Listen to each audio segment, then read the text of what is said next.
আসসালামু আলাইকুম। নতুন আরেকটি ভিডিও নিয়ে চলে আসলাম আপনাদের মাঝে। ব্যারিস্টার সুমন এমপিকে নিয়ে কিছু আলোচনা করব।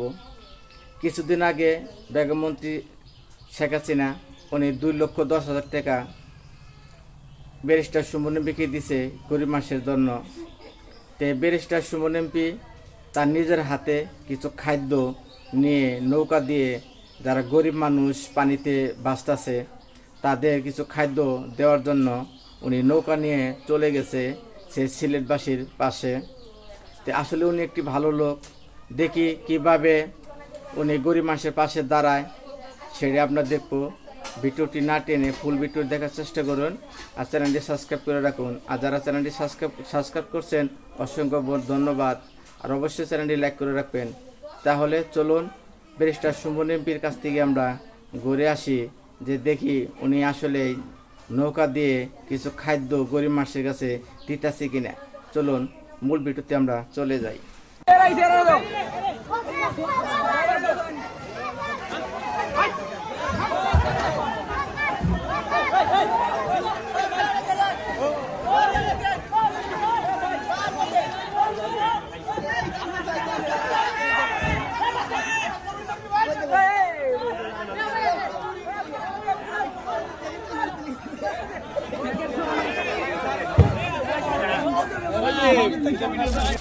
আপনারা আজকে একটু পানি উঠছে, আমি চাইতেছি আপনারা লাগিয়া একটু ভালোবাসা নিয়ে আইছি, আপনারা এটা কবুল করতা। আর হইল গিয়া ফুলা বান্ধে পড়াইতা, এটা গত 22 সালে হইয়া গেছি। আজকে দেখুন পড়াশোনা করতে করতে আমি এমপি পর্যন্ত হয়ে গেছি গা। আমার ভাগ্যের রেখা দেখুন আপনারা, খালি পড়াশোনা করে আজকে এই জায়গা পর্যন্ত আইছি। বন্যার সময় আমি আর ইতা মারতাম না। আমি যেটা মনে করি আজকের এই বক্তব্যের মধ্য দিয়ে সিলেটের সকল নেতৃবৃন্দের প্রতি আমার অনুরোধ, প্রতি বছর বছর বন্যা যদি হয়, এটা হয় আমাদের কর্মের কারণে, নাইলে আমাদের নসিব। যদি এই বন্যা থেকে স্থায়ীভাবে মুক্তি পাইতে হয় তাইলে সব এমপি এবং সব নেতাদের একসাথে বসতে হবে। এখানে কোনো দল মত কোনো বিষয় না।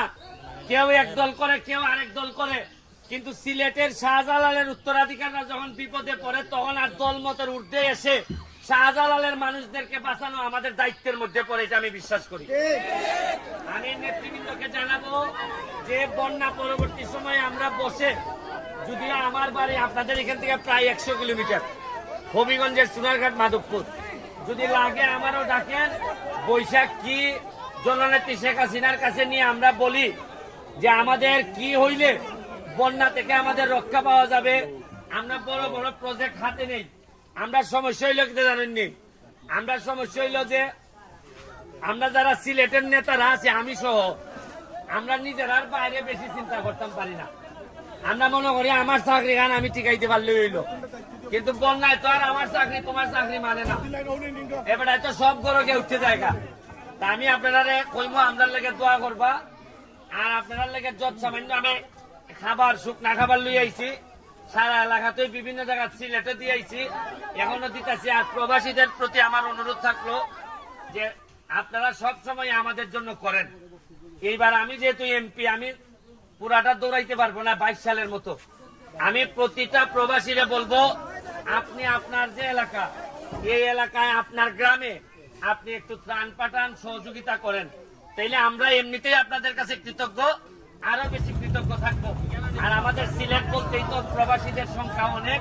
তারা আশা করি আমার এই ভিডিওর মাধ্যমে আপনারা যারা প্রবাসীরা আমারে ভালোবাসেন, আপনাদের কাছে আমার করজোড়ে প্রার্থনা, আমি যেহেতু 100 কিলোমিটার দূর থেকে আইতে পারছি, আমি যদি আইসা গ্রাম ফলাইতে পারি, আমার যদি সারা শরীর এই হাওরের জীবনে, আমার এলাকায় হাওর নাই, এই হাওরে আগুনের মতো গরম এই রোদ, এই রোদে পড়ার শক্তি সামর্থ্য যদি আমার থাকে, তাহলে নিশ্চয়ই আপনার গ্রাম, আপনার জন্মস্থান, হয়তো আপনি বিদেশে থাকেন, আপনার জন্মস্থান যেখানে আপনার কবর হবে, এই জন্মস্থানের মানুষের কষ্টের সময় আপনি একজন প্রবাসী হিসাবে পাশে দাঁড়াবেন। এইটা আমি ব্যারিস্টার সুমন হিসাবে আপনাদের কাছে আমি বিশ্বাস করি, আশা করি আপনারা এটা করবেন। আমি আবারও আপনাদের ছাতকের মানুষকে আমার হবিগঞ্জের সোনারঘাট মাধবপুরে আমি এমপি হিসাবে আপনাদেরকে দাওয়াত দিয়ে যাচ্ছি। বন্যা হয়তো বেশি দিন থাকবে না, তারপরে আপনারা আবার হয়তো ফিরে যাবেন স্বাভাবিক জীবনে। আপনারা আমার এলাকায় যাবেন, ঘুরতে যাবেন, দেখবেন মাত্র 4.5 মাসে আমার এলাকার কি পরিমাণ বদলাই দিছি আমি এই প্রথম এমপিরা যে প্রায় কি পরিমাণ বরাদ্দ পায়, এই পর্যন্ত আমি শুধু রাস্তাঘাটের জন্য প্রায় আমারে বলা হয়েছে 25 কোটি টাকা দেয়া হবে। আর রাস্তাঘাট ছাড়াও এই পর্যন্ত সব মিলিয়ে প্রায় 31 কোটি টাকা, 25 কোটি রাস্তাঘাট, আর বাকি মনে হয় আরো 6-7 কোটি টাকা আমি পাইছি বিভিন্ন মন্ত্রণালয় থেকে।